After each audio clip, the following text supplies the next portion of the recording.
Another mystery buried deep in the hills of eastern Washington keeps resurfacing. A bottomless pit said to be a pathway to the paranormal. A mysterious hole, a missing man, and whispers of a government cover-up. For over 30 years, Mel's Hole has haunted the minds of those who've heard its story. A bottomless pit that defies logic and vanishes without a trace. Who was the man who discovered it? Why did he disappear? And what did a team of investigators find when they sent a drone into the darkness? What they captured is beyond belief. Let's take you inside one of the strangest legends ever told. This Mel's Hole was definitely one of Earth's unexplainable mysteries that went far beyond anything your average campfire tale could conjure. This is a place where logic doesn't make any sense, and things that should stay dead don't. It had to be so mysterious. Even the government supposedly wanted it erased off the map. And just when you think it's all cooked up on late-night radio, a different story comes up again. Despite all the research and expeditions to find the hole, it amounted to nothing. After a couple of years, a group did the unthinkable. They sent a drone into the place where Mel claimed the hole existed. What the drone captured was mind-blowing, because the deeper the drone went, the scarier it became. Before we show you what they found, we first have to rewind.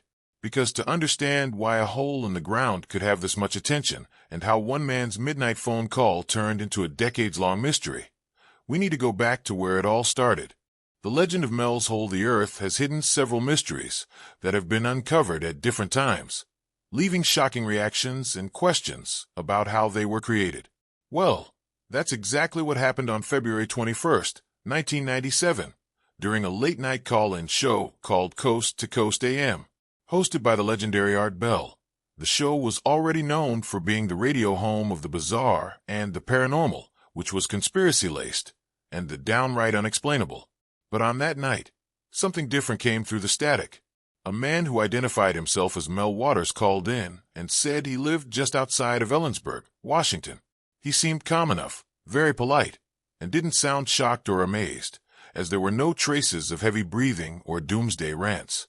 Just a regular guy with an irregular problem. He said there was a hole on his property. A big one. It wasn't like a well or a pit. This hole, according to Mel, was no ordinary hole.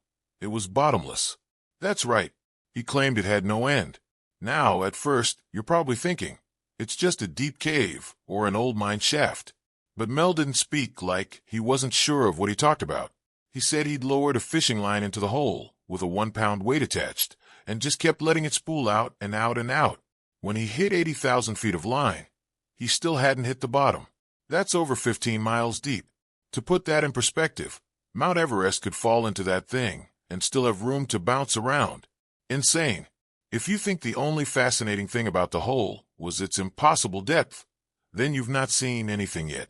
Mel also said the hole was about 9 feet across, perfectly round, with stone bricks lining the top 15 feet.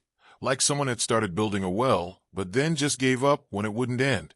He also noted that animals avoided it and birds wouldn't fly over it. And for people who got too close, well, let's just say things got weird. He mentioned how he saw a dead dog who was tossed into the hole, and later, seeing the same dog running through the woods, alive, and wearing the same collar. It was one of the strangest encounters that Mel particularly talked about, because the dog belonged to his neighbor. After the dog had passed away, Mel's neighbor had wrapped the dog in a blanket, tied it with rope, and lowered it down into the hole. There were other strange things too, from how ice from around the hole would burn and not freeze to how a black beam of light would shoot straight into the sky. And just when you think it couldn't get more bizarre, Mel dropped this bomb. After he went public with the story, government agents showed up and forced him off the property. There were claims of men in black, strange vehicles, and helicopters circling the area.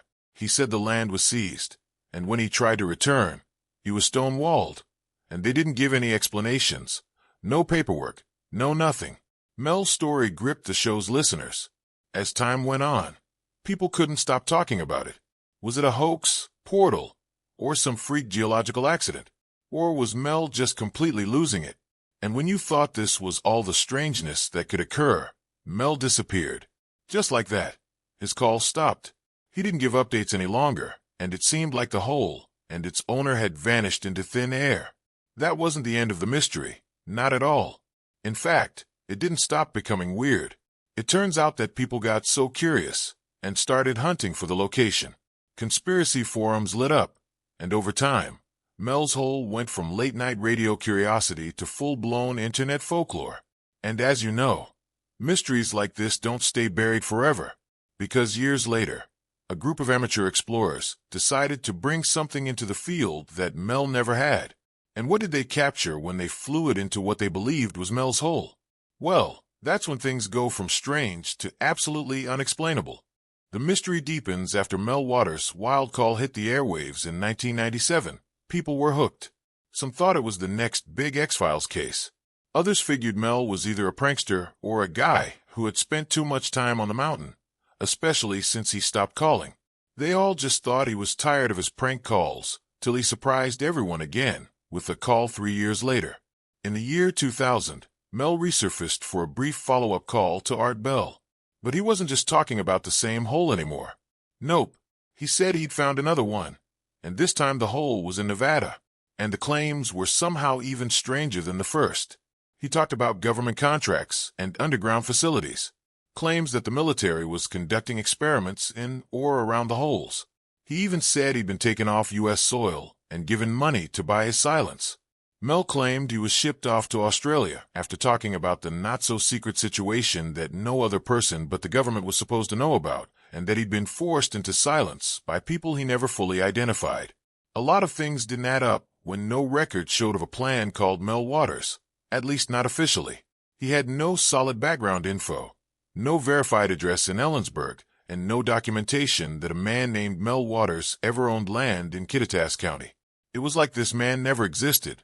But if he wasn't real, who was the guy behind the radio line? Now this was a mystery.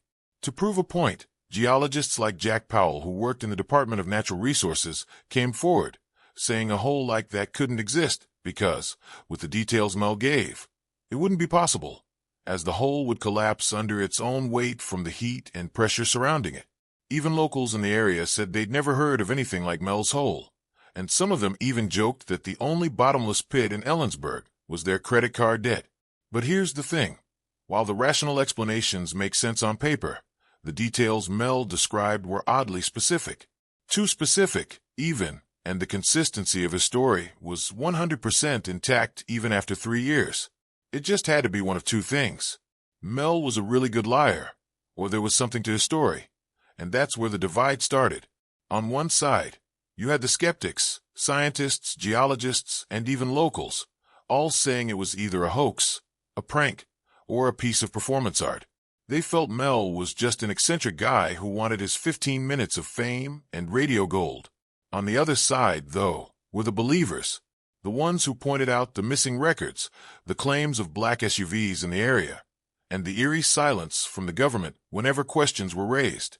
What if he was silenced because he got too close to something real? Overzealous reporters had set out into the Washington wilderness, following old maps, message board rumors, and the faintest trail of breadcrumbs left behind by Mel Waters, with the hopes of finding anything at all that could prove Mel wasn't making up stories. Unfortunately, they found nothing. And then, like most things wrapped in mystery and conspiracy, the story started fading into internet legend. It was becoming more myth than memory. Just another ghost story swallowed up by time. Or that's what everyone thought. Just when you thought the story of Mel's Hole could be the start of the search for a mystery that could change the face of what we thought was impossible, something unexpected pulled it back into the spotlight. Another clue or a dead end. On February 7th, years after Mel's final call, a Seattle news station, KOMO TV, aired a segment that dove into the strange legend still haunting the hills of Kittitas County. It wasn't your typical news piece, with punchlines and laid-back life happenings or eye-rolling reporters dismissing it as internet nonsense. But instead, KOMO actually went all in. They spoke to a ton of people who had first-hand information about what Mel had said about the hole. And well, it only added more gasoline to the fire.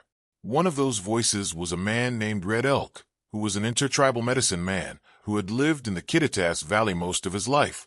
He wasn't just as interested in the hole and the television station. He claimed he'd seen it. Even more than that, he said his father had shown it to him all the way back in 1961. Red Elk told Como that his father had stood at the edge of that pit, looked him in the eye, and said, "This is an endless hole." Now, Red Elk wasn't just another guy that anyone could take as a joke. He was known in the area and even respected in certain circles, and had a deep spiritual connection to the land. He described the hole as an ancient portal and something that couldn't be explained by science alone. To him, it was sacred, dangerous, and most importantly, very, very real. But by then, most people had dismissed it as a far-fetched tale and stopped paying attention. Como also spoke with Jack Powell, not only because he had so much knowledge about holes, but also because he lived in Ellensburg, just miles from where Mel's Hole was supposedly located. Powell didn't waste time trying to be polite about it. He laid out the facts, because he was a man who'd spent his whole life studying about the Earth, so he knew what he was talking about. He pointed out that the deepest mine shaft on Earth was in South Africa, and it only reached about 12,672 feet. The deepest known natural cavern, just over 7,100 feet. And the deepest hole ever drilled by humans? That was the Kola super deep borehole in Russia, and even that only made it about 40,000 feet down before the Earth couldn't handle all that pressure. So the idea of a hole dropping 80,000 feet with no collapse, no pressure issues, and no geological record was what Powell wouldn't believe. In fact, he was sure he knew exactly what Mel had seen. According to Powell, there's a real hole out there. This particular hole is northwest of Ellensburg and on private property. This one is fenced off with barbed wire and all, and not too far from DNR territory. The hole is deep, but not as deep as 80,000 feet, but it counts as something. Surely that could have been what Mel, if he was an actual person, had probably seen. Powell also made sure to explain that that particular hole was just an old gold shaft mine, maybe forgotten by most, but known to locals who've been out hiking those hills for years. Powell just thought Mel only used this hole to make up stories, as he saw an opportunity to feed off his imagination and drag everyone along with it. Well, almost everyone. Powell didn't think much of it until, in 2001, he got a call out of the blue from a member of a Seattle area discussion group. The caller wasn't a journalist or a government official. He was just a curious guy from an online chat club that was dead set on finding Mel's Hole. They were planning a field trip and wanted geological information like maps, faults, or anything that could help them in their little treasure hunt.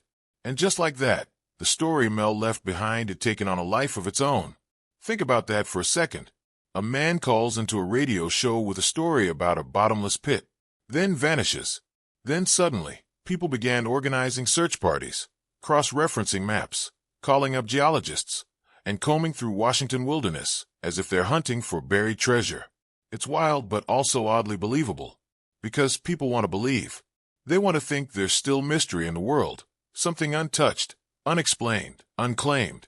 But what if I told you that Mel Hole hasn't been the only black bottomless hole reported? With similar descriptions to these holes, how many holes have appeared in different parts of the world? And what does this mean? A similar anomaly, just when people thought Mel's Hole was nothing more than a bizarre one-off mystery from the 90s, something strange started to happen. New stories started coming out, stories that sounded a little too familiar. This time, the reports weren't coming from Washington state. They were coming from the dry, remote deserts of Nevada. At first, it didn't seem like much. There were only rumors here and there about a hole hidden far away in the middle of nowhere with fences surrounding the dead silence. But the more people looked into it, the weirder it got. Even though it had a name, it still had that same eerie energy. It started with geologists and wildlife biologists in the early 1990s, when they stumbled on a vertical shaft hidden in the Amargosa Desert. They didn't believe it was just an ordinary hole. There had to be something more to it. Some people believed it was a portal into a submerged world that had pools of ancient water that held things no one could understand. So they called the hole the Devil's Hole. It wasn't even just the hole that fascinated people. It was the water and what it held. That's when people started talking about the Devil's Hole. And even though it's an actual spot with a real water-filled cavern inside a wildlife refuge, there was something about it that made people uneasy. The locals said animals avoided the area. People noticed their electronics weren't working right when they got close. GPS would go haywire, and cell signals disappeared. Rings a bell? That wasn't all. The Devil's Hole wasn't just a creepy name. It was also located uncomfortably close to Area 51, which is a top-secret military base that's been at the center of UFO rumors for decades. Now here's where things start to connect. Some people believe that Devil's Hole and Mel's Hole are more than just similar, and it could just be that these places might somehow be linked underground. There are wild theories that say these holes could be entrances to a vast tunnel network buried deep beneath the earth. Could these be a system of hidden routes carved out long ago by someone or something? Now that's a question no one has answers to. The more people dug into it, the more stories popped up from around the world. Another strange anomaly called the well-to-hell hoax, just like the Mel Hole and Devil's Hole, also popped up back in the 1980s. At the time, a group in Siberia supposedly drilled so deep into the earth that they claimed to hear unsettling sounds as if coming from the underworld. Even though it was later discovered to be a totally fabricated lie, it got around so fast because people wanted to believe it. Let's not also forget the infamous Dyatlov Pass incident in Russia, which was horrific. The bodies of the hikers were discovered in a remote area, with evidence of a mysterious and unexplained event. No one knows what really happened, but some say they stumbled across something they weren't supposed to find. These stories, as wild as they sound, all seem to be connected. It can't possibly be a coincidence. They all were strange holes having strange energies that had government officials involved, and afterwards they'd suddenly disappear. That's when the theories and suspicions started building up. Some believe that Mel's Hole, Devil's Hole, and others like them couldn't have been natural. They seem like portals you'd only find in sci-fi movies. But this time around it was actually real. Theorists, geologists, and researchers haven't shied away from dropping their 2 cents on what they believe these holes might be.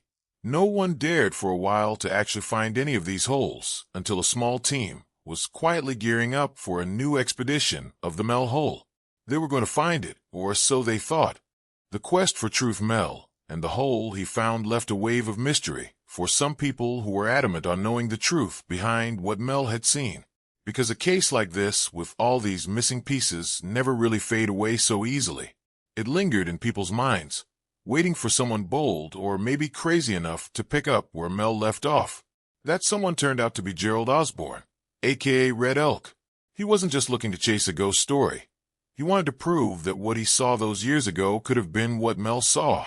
He gathered a team of experts in climbing, hiking, and knowledge about huge holes like that with the hope that if the hole was ever there, they could find it.